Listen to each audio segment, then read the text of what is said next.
Ychwanegu eich cyfrif Google Coleg at eich ffôn Android. Ewch i Settings a thapiwch Search. Teipiwch Accounts i'r blwch Chwilio.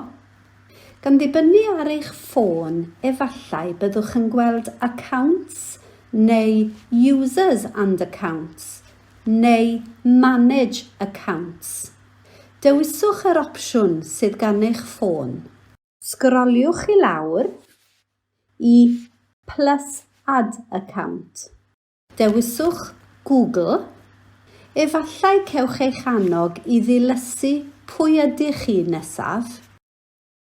Rhowch gyfeiriad e-bost eich cyfrif Google Coleg. Tapiwch Next. Tapiwch Accept. Rhowch eich manylion mewn gofnodi a'ch cyfrinau'r coleg a thapiwch Sign In. Os ydych yn rhoi eich cyfrinau'r yn anghywir, rhowch gynnig a rhoi eich cyfrinau'r eto yn ofalus ac yna cliciwch Sign In. Tra bod eich cyfrif yn cael ei osod ar eich ffôn, mae'n bosib byddwch yn gweld neges cynnydd Getting Account Details ac yna neges Google Services.